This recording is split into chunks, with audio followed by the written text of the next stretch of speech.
Uh, I think it's a sense that was forming very powerfully leading up to the Second Vatican Council, but that is still present in our own day, that there is this tragic separation, this tragic dualism, if you like, between God and the world, between the church and the world. There's a sense of this great separation between the two. And so a spirituality that proclaims that you can find God in the world is going to speak very powerfully to our day, where it feels as though God is locked up, is separated from, is not able to be found outside the precincts of the church or places that we consider typically as holy. And so this declaration that you can find God in the world, it's very powerful in all the things of creation. There's a danger here, though, too, and that we have to acknowledge right up front. We're going to investigate it a little bit more carefully as we go through. The danger is maybe manyfold, but the danger of being misunderstood is quite strong. It could come out simply as a banal expression, finding God in all things, vaguely sort of pantheistic. Those people in our own day who describe themselves as spiritual but not religious might sort of also say, okay, yeah, finding God in all things, that corresponds to my own spirituality. So a big part of what we have to do tonight is to tease apart these more maybe banal, intuitive interpretations of the expression that might appeal to people from the original Ignatian core, now this is important, without dismissing what the people of our own day find so appealing about this, because that's going to be an important indication of why it is properly so resonant. So what we want to do finally is take the Ignatian core, the truth of it, and connect it to the deep desire of our own age that this phrase seems to appeal to. So that, broadly speaking, is our work tonight. And what I'm proposing, the way that we're going to try to do this, is first to go back to the original sources to see how Ignatius himself talks about this idea, to even see how he's applying it in reference to particular practical questions that early Jesuits have for him. And then finally to see in Pope Francis, in the very first interview that he gave as Pope, how he himself begins trying to disentangle the false interpretations of this phrase from the legitimate interpretations that go straight the way back to the Ignatian core. So if you'll take a look on your screen here to this first passage that we have from the constitutions that Ignatius himself prayed over and said many masses over, and finally submitted to the Holy See for their approval. This is the very first place that we see, in a form very like the way that we see it nowadays, the expression that we're talking about tonight. And you'll notice here something very peculiar, which is that the way that Ignatius prefers to talk about this is, above all, to seek God our Lord in all things, without assuming instantaneously that we're going to find him, but that we're seeking. And that's, if you'll remember from Father Balthazar's article, a point that he emphasizes from the very beginning. So let's look at this text from the Constitutions. This is in the section of the Constitutions. Lalonde is here. Come on in. With our doorbell. This is the section of the Constitutions that deals with the men in formation. So the novices, the scholastics, the brothers in formation. Ignatius says there that the men in formation should often be exhorted to seek God our Lord in all things. And now he's going to explain a little bit about this. Removing from themselves as far as possible love of all creatures, simply, period, in order to place their love, in the creator of them all. Loving him, the creator, in all creatures, and all creatures in him, in conformity with his holy and divine will. Something a little peculiar here. So there's a seeking of God in all the things, all the various creatures that God creates, but recalling that we're always seeking God in them. So we don't want to stop with the creature itself. We want the creature to become transparent. There is, to make a connection to our modern day already, a spirituality that's become very popular in our day is a kind of reprisal of Stoic philosophy. You see it also in Buddhist thought. What does that do? That wants to flee the world of creatures, get past them, get beyond them, to see them as transparent so as to move past them. So classically in Buddhism, you do this in order to escape suffering, to detect the things of this world as basically an illusion and move through them to the really real. Stoicism does this also. Through the things of the world, but I've got to pass through them without stopping. That is not what Ignatius is proposing. So we want to see the distinction now here between the way that Buddhism treats the world, the way that Stoicism treats the world, and what's being proposed in this Christian vision of the world. What's different here is when creatures become transparent, they don't simply become transparent. They remain a mediator. They mediate an encounter so that the creature is given to me. And in the process of it being given to me, what I do is I look up and I see the one who gives it. So I receive the creature and I'm able to pass through the creature to the giver. That's how I'm going to finally find the good God who gives me the thing in which I'm finding his presence. Quite different from trying to detect the world as a great illusion and I've got to get out of the world.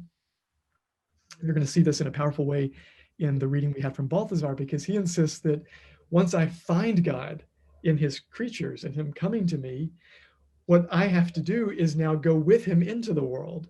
And so we don't disparage creatures at all. We're going to go with the good creator back into his world where he's laboring and at work. So that's, if you like, a first kind of stop along the journey, is the original place that we see this phrase in the Ignatian corpus.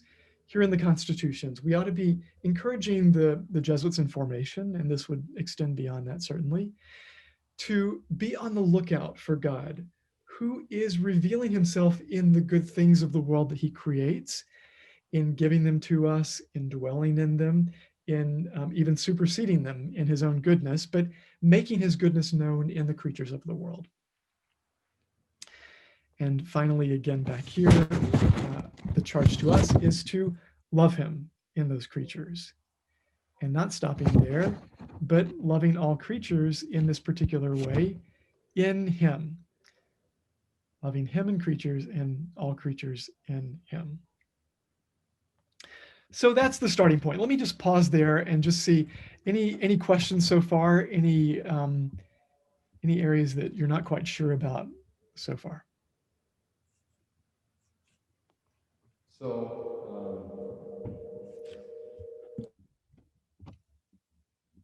I think I'm trying, wait, I heard someone briefly and then it stopped. Did anyone ask any question? No. Okay. Yes? No? Okay. Well, I'm not hearing anyone. I can't even hear John. It looks like you're talking, but I can't hear you anymore. Maybe just a small comment. Oh, there we go. Okay, yes. Yes. So at the beginning of that passage, you added the main information. Yeah. So I guess here the point is the main information should often be exhorted, and after we finish formation, we should just continue to do it without being exhorted. Right. Yeah. So the point of formation is to develop this, and we'll see this in the very next passage. The point of formation is to develop this typical way of praying, and a very good way that Ignatius thinks that we can find our Lord, so that later on we don't simply leave it behind. It's not something to be simply overcome or superseded. It remains perpetually a way in which we can find God. Now, it is interesting, and we don't have time to go into this in detail, but Ignatius does propose this to the men in formation, and not to typically to people before that, because the men in formation that he has in mind here are ones who have already made the full 30-day exercises. And those 30-day exercises are geared toward teaching you to be able to find God exactly in this way. So we can maybe talk about this if you're interested at the end, but it's this insight that indicates that this is not really a starting point for Ignatian spirituality. It assumes that you've already had a particular kind of formation, namely that of the spiritual exercises. And that's why I'm reluctant to propose the idea of finding God in all things simply to someone who's beginning their journey in Ignatian spirituality. There are other more appropriate starting points, like one you'll be hearing, I think, from Father Lalonde in a couple of weeks, the idea of indifference. That's the way that the spiritual exercises begin. I want to find within myself the disposition of indifference. And that is the starting point for this deeper journey into spirituality. Finding God in all things, though it's appealing, is something that requires a little bit of preparation to be made.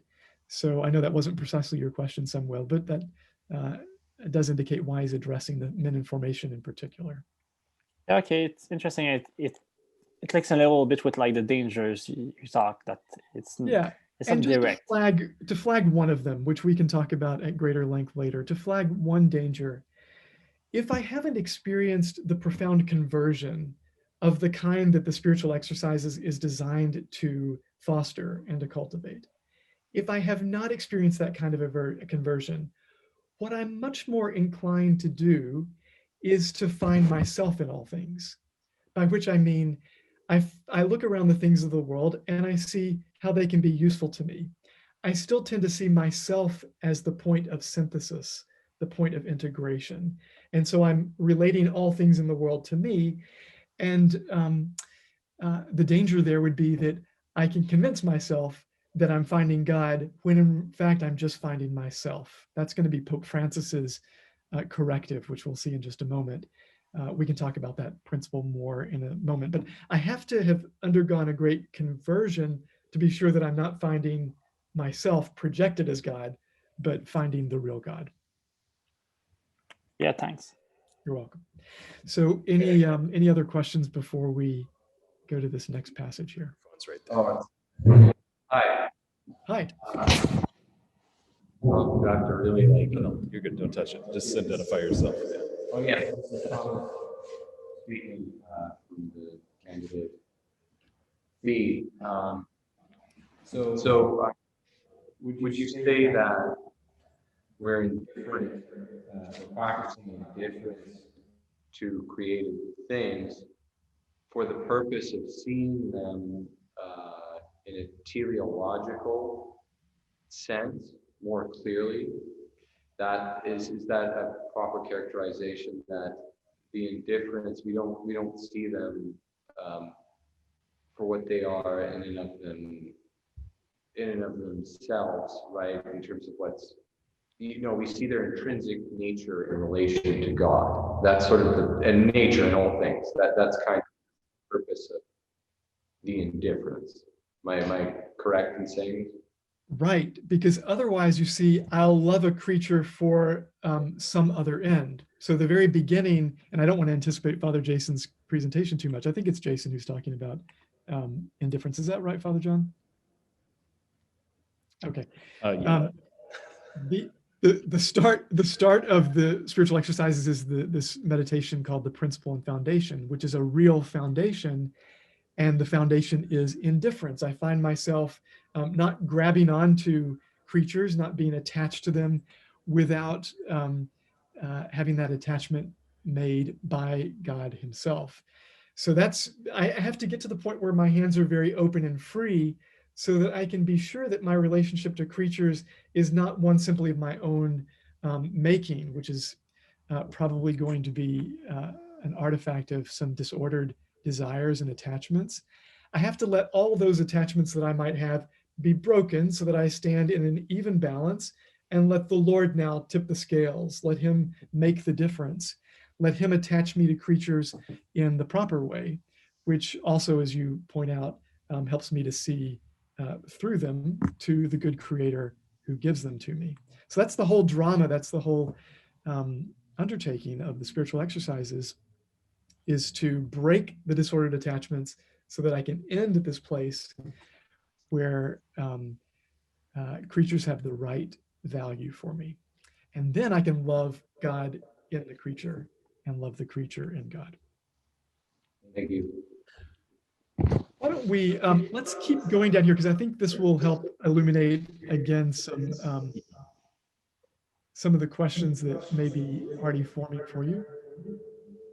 Oh, sorry. Is there another question? No, okay.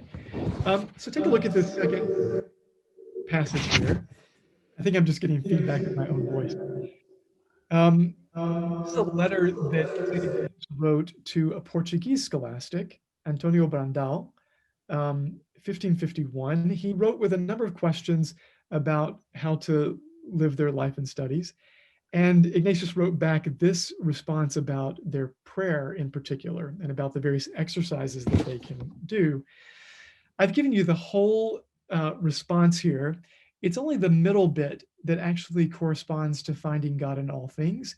But I wanted to give you the full passage here to give you a sense for the context. He's going to describe 3 different kinds of exercises that the men in formation can undertake, the middle of which is this practice of looking for God in all things. So let's just read this together. I'll read it out. You can follow along. And I'll note where we come to each one of the exercises. So we'll start with one here at the beginning. In view of the end of our studies, the scholastics cannot engage in long meditations. Over and above the ordinary exercises for growth in virtue, that's the first set of exercises. So anything that will help you grow in virtue, practicing humility and patience, that's one set of exercises. So over and above those, we come to this. They can practice seeking the presence of our Lord in everything, in their dealing with other people, their walking, seeing, tasting, hearing, understanding, and all our activities. Why? For his divine majesty is truly in everything by his presence, power, and essence. This kind of meditation, finding God our Lord in everything, is easier than lifting ourselves up and laboriously making ourselves present to more abstract divine realities. Moreover, by making us properly disposed, this excellent exercise will bring great visitations of our Lord, even in short prayers. That's the end of the second set of exercises. A third. In addition, the scholastics can practice frequently offering to God our Lord their studies, together with the effort that these demand, recalling that we undertake them for his love, and setting aside our personal tastes so as to render some service to his divine majesty by helping those for whose life he died.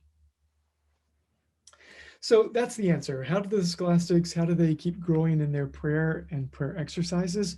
3 kinds of exercises. One, the kinds of exercises that we practice in order to grow in virtue.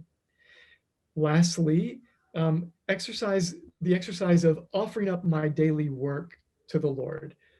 All of the strenuous labor that I engage, even including studying, even if I'm not maybe out preaching or speaking with people, even my studies, I offer up that to the Lord. But in between these two, growth in virtue and offering up my daily work, there's this middle thing.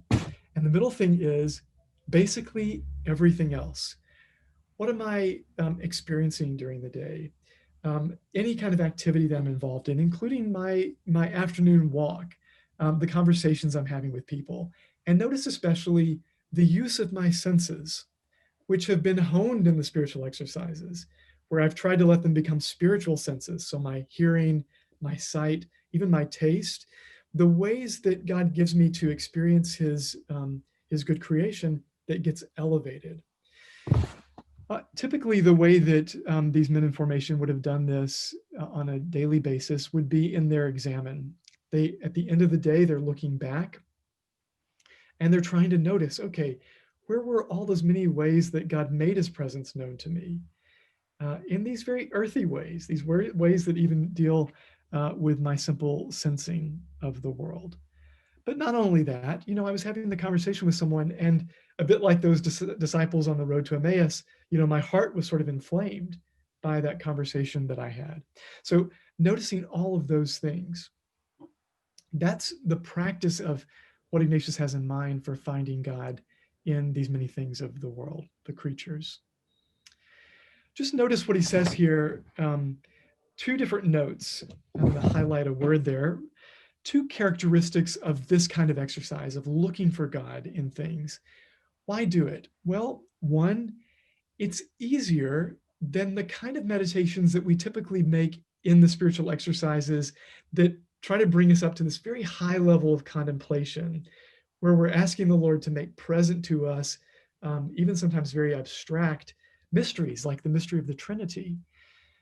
In daily life, it's very hard to reach that level of contemplation if you're immersed in the world, if you're immersed in the active life. If you're in the contemplative life and you remain in that state of recollection, lifting yourself up to the contemplation of even very abstract mysteries may be, in fact, more possible. But for those of us who live immersed in the world, a way that we can find God very quickly without needing the recollection of deep contemplative life or of being in retreat is looking for him in all these things of our life. So that's one thing. But look at the other characteristic of this exercise. I'm going to highlight it here. It has the characteristic of making us disposed to encounter the Lord more readily. So the more we're doing this, the more that we're on the lookout for the Lord as he's making his presence known in our daily life, in the things of our daily life, the more that we become attuned to that, the more it disposes us to be ready to find the Lord, ready and on the lookout.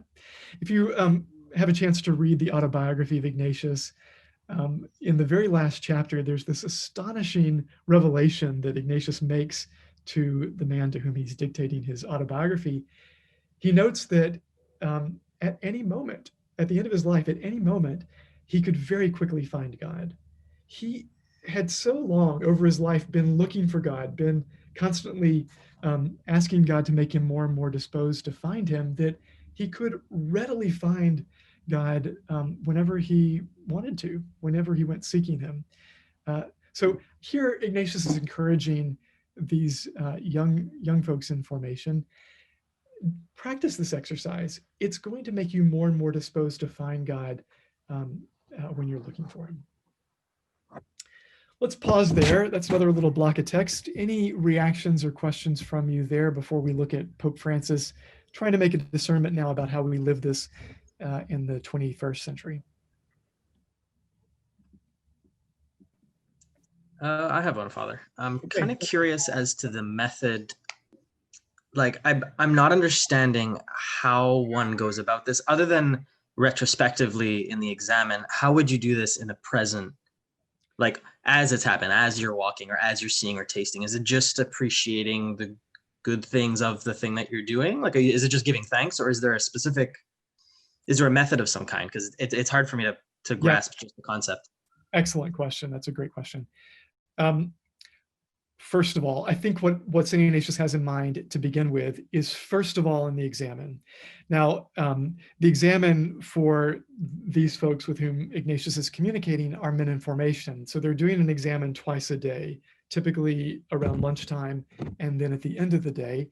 So to begin with, it's a retrospective activity. In the exam, I think you're talking about the examen even next week, if I'm not mistaken. I don't recall your calendar, but in the examen, you're looking back over the previous period since your last examen. So if it's your noontime examen, you're looking back hour by hour from the moment that you rose until then. And precisely an important part of what you're looking for are the ways that God has made his presence known to you, and you're giving thanks for that. So it is deeply a movement of gratitude. That's the first step of the examen. And then again, I think the idea, and we see this in this little text of the letter to the scholastic Brandao, what Ignatius is encouraging them is that the more you do this in your examen, so now looking retrospectively over a period of time, the more you do that, the more capable you become of recognizing, maybe even precisely in the moment, how God is revealing his presence to you. So it's not exclusively retrospective, but it can be even there in the moment. The point, I think, for those who are learning how to pray is that, start with the examen, start looking for God in these very ordinary ways, and then that itself becomes its own formation, so that when I'm in the world, I can recognize him more quickly. Does that make sense? Yeah, it does. Thank you, Father. And again, maybe this is a little funny about doing this presentation before you've had a presentation on the examen or even indifference. But I think once you've had those presentations, you can come back to this and it will make a little bit more sense. Wonderful. Any other questions or reactions so far?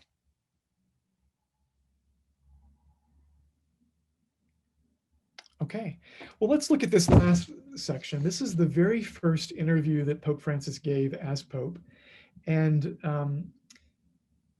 he dedicated a big part of it. Antonio Spadaro, who was the Italian Jesuit interviewing him, asked him a great deal about Ignatian spirituality and the role that it plays in Francis's own life.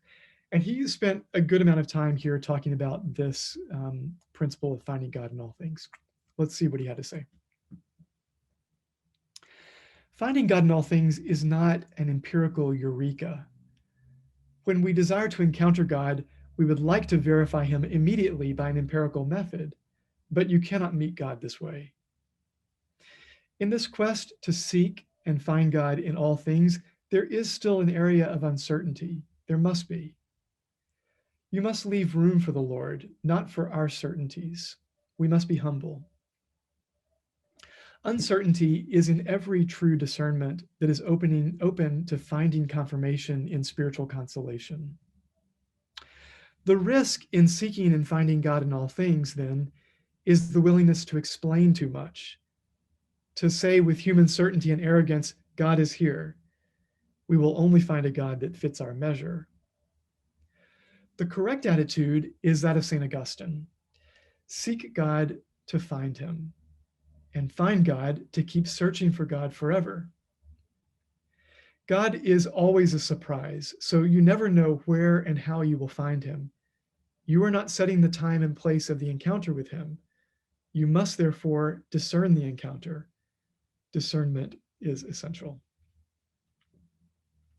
Here you see, as I was saying before, an attempt at a little bit of a corrective. I think Pope Francis, he sees how much people are drawn to this principle, but he doesn't want it to be misused. So what's the correct measure? How do we look for the Lord without presuming that we've found him? Well, it starts with the act of faith that you and I make, which is that it is actually possible to have a real encounter with a real person who is God, God in three persons. We're encountering not an idea. We're not just thinking about religious concepts. We're not reflecting just ourselves on what happened in our day and kind of arranging it and sorting it and trying to make sense of it. What we're really doing is we're reflecting on a real encounter with a real person. And we're asking for a real encounter with a real person. But the moment you do that, the moment that you're dealing with a real person, someone who is free, is the moment in which you realize that you yourself cannot simply dictate the moment of the encounter. You have to respect the other one's freedom. And particularly when we're dealing with God, who is absolute freedom itself, of course, all the more so, we're not setting the time of the encounter. We can't dictate to God. So we're looking, we're seeking, we're searching. And that, of course, brings great joy to God's heart. He wants it to be a real encounter that communicates his love. And therefore, it has to be a free encounter. He has to remain free to make his presence known. We can't simply make him a function of our desire for religious experience. That's something you would have noticed in Father Balthazar's article. Part of what makes this idea so appealing to people is everyone's looking for religious experience. How do we find God? How can we do this?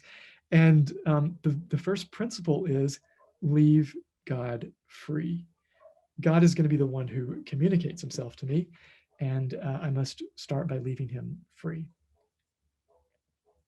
let's pause there, looking back over now what Francis has to say about this. Maybe something that you notice, a reaction, or any kind of question you may have there.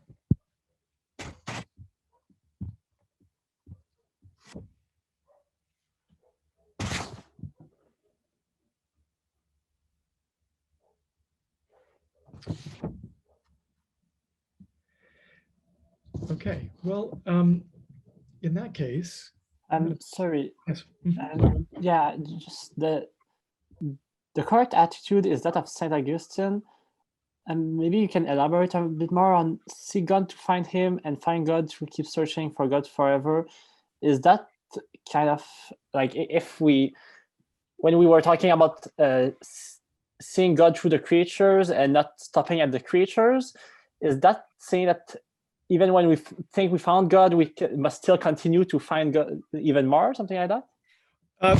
I think what Francis has in mind here is this famous adage of Augustine. I'll give it to you in the famous Latin version and then translate it. Si comprehendis, non est Deus. If you comprehend it, what you have is not God. You've got a little concept that's too small for God. Now, and probably with Father Sylvester last week, you certainly, when you were talking about the Magus, you would have talked about how for both St. Augustine and for St. Ignatius, the experience of God is fundamentally a God who is ever greater, greater from one moment to the next. Is this concept that I have, is this thing that I've understood about God true? Fine, good, but it hasn't exhausted what God has to reveal to me. It's more like our own experience, even of life in time. Sometimes we think about time as a great obstacle to be overcome. Won't it be so great when we can get into eternity and you just have everything all at once? But God doesn't think about time that way. The proof of it is in the Son who enters into our time. Time is actually the perfect image of the way that the Son receives his whole being from the Father in eternity. He is constantly in the position of receiving his whole being from the Father. It's this great mystery. So time and our life in time, which continually allows new things to unfold and to be given to us, is the perfect image of how God gives his unending goodness to us in ever greater measure, on and on and on. So just when I think I've got, the definitive thing, well, God's got the next thing to show me, the next greater thing. That perfect example for this, you can think of 1,000 concrete analogies, but one that I like is, and do this as an exercise, all of you. I propose it to you. Have you ever heard a great piece of music and you get to the end, and the first thing you want to do is go back and just listen to it again immediately, listen to the whole thing over again? And maybe you do this 2, 3, 15 times. And then the next thing is you want to go and tell every person you have that you have in your life about this extraordinary piece of music that you've just discovered. If you've done that, if that's ever happened to you, well, I can see a few of you. If that's ever happened to you, raise your hand. Yes, a very common experience. Now, here's the second part of the exercise. Has that only ever happened to you once in your life? Or has it happened more than once? If it's happened to you more than once in your life, raise your hand. And in principle, is it not possible that it could happen over and over and over again? To take another illustration of this, think of the piano, which is an instrument that I love. The piano consists of 88 keys, only 88 keys. And already up to the year 2020, an amount of extraordinary, overwhelming, beautiful music has been produced out of 88 keys over and over and over, to the extent where even the greatest virtuosa could not master the entire corpus of extraordinary works for piano. But have we exhausted the possibilities of these 88 keys? Have we exhausted the possibilities of the piano to continue producing more and more and more? Under no circumstances. So seek God to find him, this extraordinary thing that he's going to reveal to me, but that's not the end. So I find him to keep searching. He's going to reveal more and more and more of himself. The ever greater God continues to unfold. And he does so in something as simple as music, which is attuned to our sense of hearing, that now stands in for all these many ways that God gives himself to us in his goodness and his glory, to all of our senses and beyond our senses. That was So a would you very say, long answer, sorry. so would you say what the Pope is warning against is not so much returning to the well, but maybe expecting that you will always find water there? Yeah, great. Yes, I think he's warning principally against presumption. Yeah. He wants it to remain a living relationship. So Mhm. I know I have these places that God moves me. Maybe it's liturgy, or maybe it's music, or maybe it's literature or whatnot. I know that God has regularly found me there.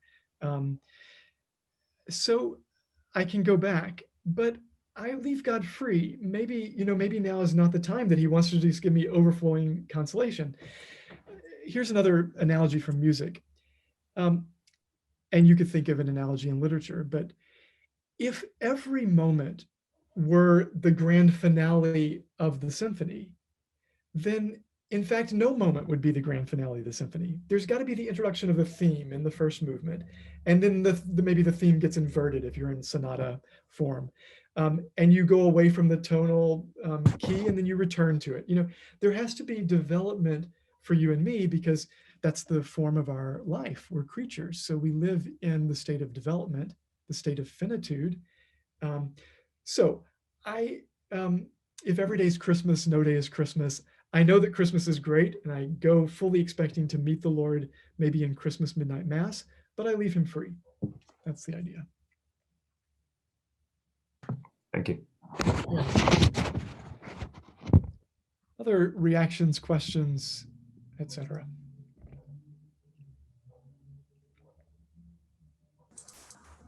Matthew, maybe just to add a little bit, I can't help but keep on having this prayer by Saint Anselm that I really like. I think it's from the Prosologion. And the last 4 lines or so goes like, let me seek you in my desire. Let me seek you, let me desire you in my seeking. Let me find you by loving you. And let me love you when I find you. Mm. I think there's a sense of, for me, a similarity here with what with the idea of finding God in all things. And I really liked how you were comparing Buddhist kind of Stoic philosophy to Christian understanding of finding God here, wherein we aren't called to find a certain kind of nirvana point wherein you're there, and once you've found it, you remain there. And I see it also in von Balthasar in the reading wherein you find God. And again, this is why Saint Anselm resonates, is that the last part of his prayer says, let me love you when I find you. Like, finding God should compel you to do something more, to keep on loving him and loving others after finding him. It is not a hide and seek. Like, once you found God, then you can keep on searching for him everywhere and in everyone. I find that very enlightening tonight. Thank you very much. Yeah, thank you for that. I think that's a beautiful, I haven't seen that prayer myself. I'm glad you brought up Father Balthasar's reading, because, a big difference between this, the Buddhist conception, Stoic conception, and this Christian conception is where Balthasar begins, which is, if I'm a Christian, my profound conviction is actually, the foundational conviction is, God has found me. God came looking for me first. That's the starting point. And so I don't, unlike as he begins with this passage from Acts 17, it's not the unknown God. We're not in the status of a Greek, a pagan, merely looking. Our conviction as Christians is that in fact God came looking for me, and it's on the basis of that now I can find him elsewhere. He's going to introduce me into his form of life, which, as the article develops, is the form, surprisingly, this is something that Ignatius sees, is laboring. He showers his love on me as a great labor. Go to John 13. Jesus, who loved his own in the world, loved them to the end, to the last place. And then he goes down and he washes their feet, So God strangely reveals himself above all in this labor of love that he undertakes for you and me. And that is going to be the measure by which you and I can guarantee that, this is the real God that I found, and not just a God of my own kind of narrow measure. I'm now going to know that the way God reveals himself definitively is one who labors in love, and he's going to let me labor with him in love. That's the great message. So yeah, thank you for, I've talked for a long time and I don't want to natter on. I'm not sure how much time we have. So maybe in conclusion for my remarks, and then we can just open it up to whatever y'all have in mind, you, Father John. In light of what we've talked about now, if you want to go back to Father Balthazar's presentation, I think it's just helpful to understand the structure of what he's doing there. The very beginning, first of all, what we're doing is seeking God. And that's where we began with Ignatius. We're seeking God, not simply finding him. The posture is searching, looking, which leaves God free. First section, how do we find him? Well, first of all, because he has found us. That's the first movement. And so that's going to be perpetually the measure now, is how God reveals himself when he comes looking for us and finds us. And of course, the way he reveals himself is in this laboring in love. After that, you have the section on, well, can you even find God in injustice and suffering? Well, yes, because now the measure is the Lord's cross, which is the way that he's shown his love to its extreme. And then finally, how you and I, Christians, entering more deeply into our mission, the place where we're going to find him is in our obedient surrender to the task that he's given each one of us. It's going to be there. It's, it's every day. If I'm the father or mother of a family, if I'm consecrated religious, in whatever my work is in the world, it's in that place where God is giving me a place to love him back. That is above all the place where he's going to continue revealing himself to me. And that's where I'm going to find him. And it's always going to be marked by the cross. Enough from me, ya basta. Father John, what now? What shall we do? General conversation, questions, reactions, or what? Yes, absolutely. I think we can just open it up to if there's any further questions or comments. And I don't want to dominate the time we have left here either, but in the meantime, I do have a question to pose. It's from the reading, okay. Finding God in All Things, part 3 in particular, okay, which was on page 4 of this particular document. Good. And this was about how the mystery of the cross permeates the world. I was struck by the very beautiful line. It's on, well, let's look at like line 48 near the bottom there. Mm-hmm. The Creator then must have already have seen the pattern of the cross in his mind's eye when he separated heaven and earth along the vertical axis and the sea and the dry land along the intersecting horizontal.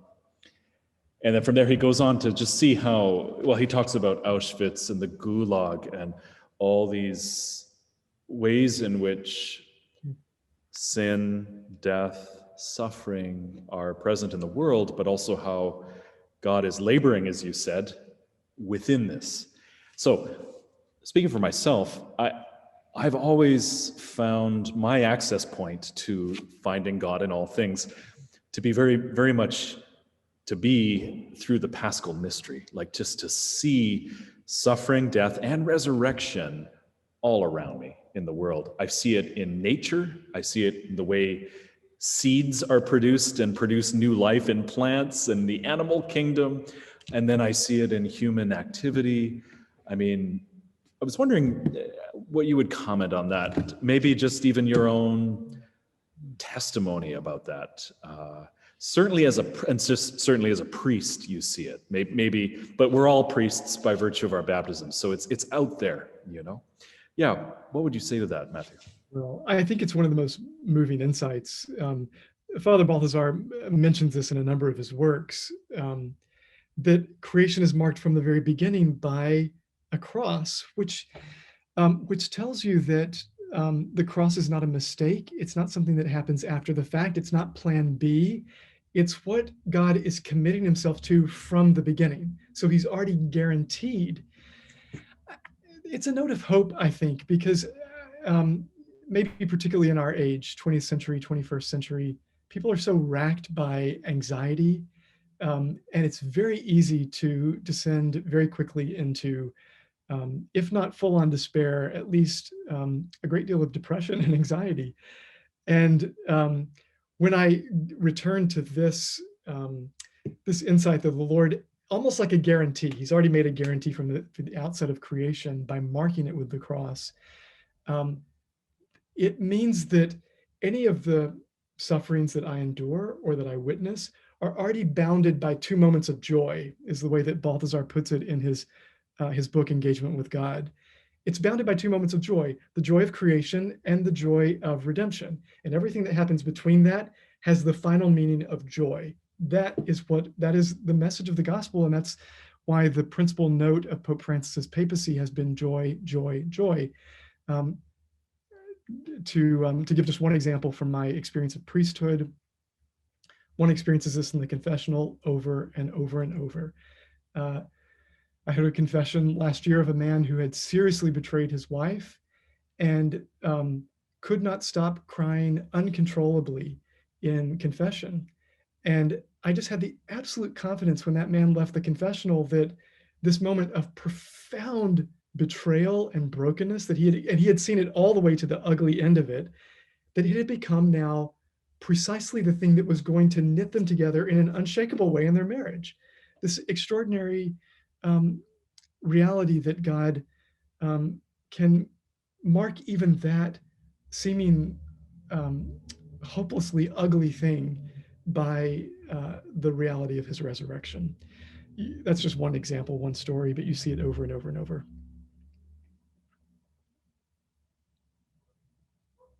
In my own life too, by the way. You know, it's one's weaknesses that brings one back perpetually to remain a child before God again, and to say, I need this, I need you.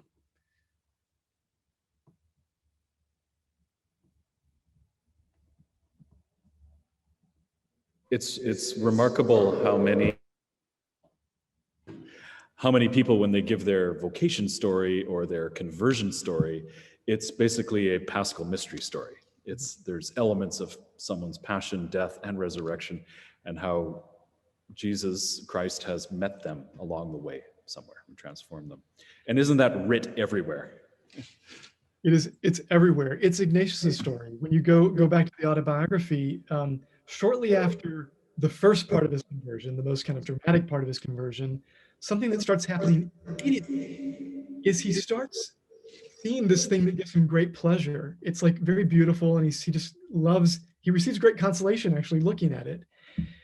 But not long after that, he has this profound experience, and he goes into a chapel to pray, to thank God for this experience at the River Cardinere, and he kneels down in front of a crucifix, and just in the moment when he sees the crucifix, he understands that the thing he thought was so beautiful is in fact not beautiful, because now he's understood that the measure, the absolute definitive final measure of beauty is the cross.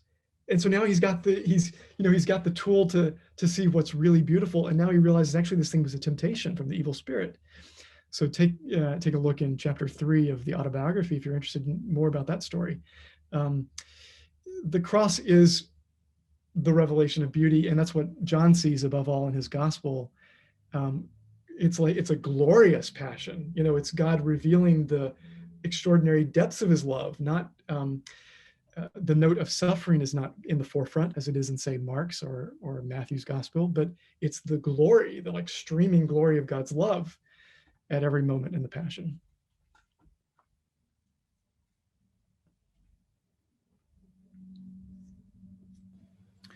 Well, I guess I'll just ask if anyone else has any final questions or remarks or insights, anything they'd like to share, and now's the chance. Yeah, I just want to articulate this right, because it's something you said earlier. But God, in terms of the way people look for God in sort of the new agey way, they just sort of, they kind of take whatever experiences they've had and they just sort of pick and choose God within those experiences, right? Like they see him as a, you said, a function of those experiences. Am I getting that right? That would be a way to put it. Yeah, but go ahead and finish.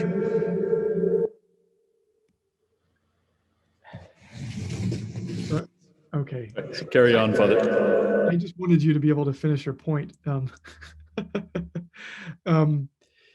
How are people in our own day, looking for God in this way? And maybe there's 1,000 different ways that we get this principle a little bit confused. The spiritual but not religious would be one example of this. And the idea is that I would it's very similar again to maybe a Stoic intuition. I've got to kind of get out of all the trappings of flesh. Religion is finally marked by the flesh. And of course, God does exactly the opposite movement. He doesn't try to flee from the flesh. He takes on flesh, though he himself is not by nature limited to flesh.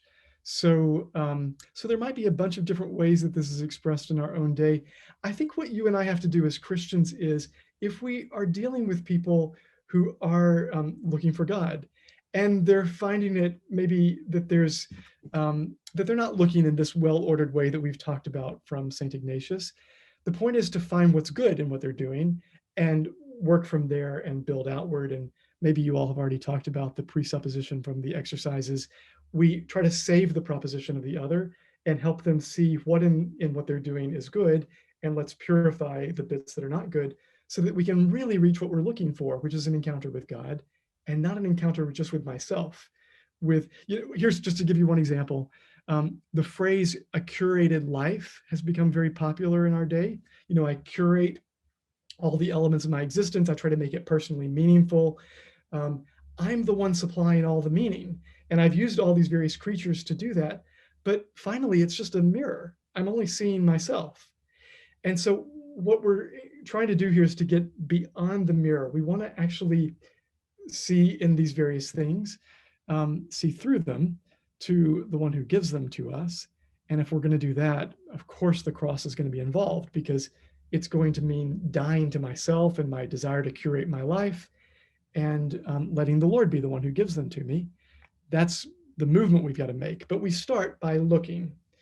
And that's a good movement. That's a positive movement.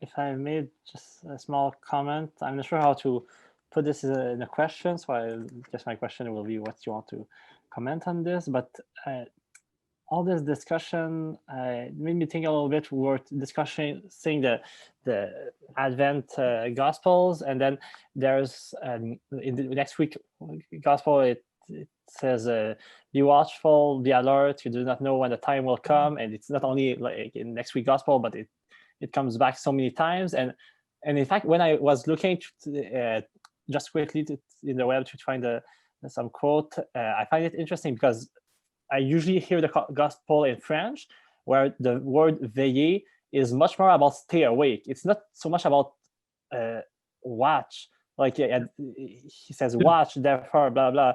I say to all watch. And in French, it's like stay awake.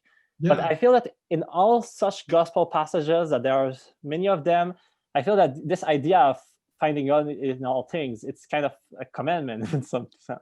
It is. And the most dramatic place to see this is in Luke's gospel. I think Luke and Ignatius saw something quite similar on this point.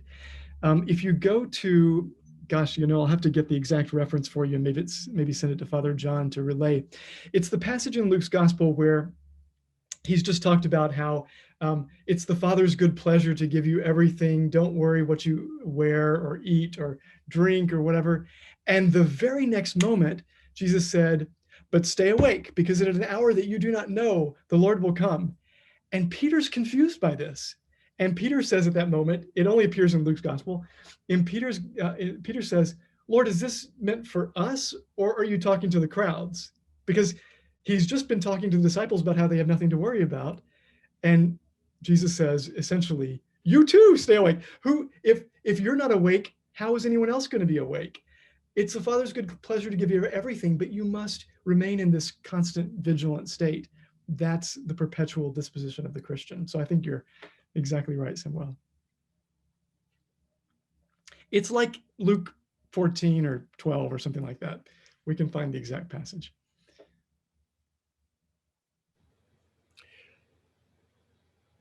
Well, I think this is a good part of the discussion to perhaps bring to a close the subject. You've touched on so many wonderful dimensions and aspects of this theme, Father Matthew, and also the texts that you've provided are very rich. So I just want to really thank you for joining us tonight. It's wonderful to have you back here in Canada. Isn't that the glory of the pandemic? I get to be in Canada tonight. But we deeply appreciate your wisdom and expertise on this. And obviously, these are also mysteries that continue to reveal their depths, right? So they continue to give knowledge and give insight. So I think you've set us off on a really good path of understanding of this. So, amen. Thank you. Wonderful to be with y'all. Thank you for the great comments and questions, and I will keep you all very much in prayer.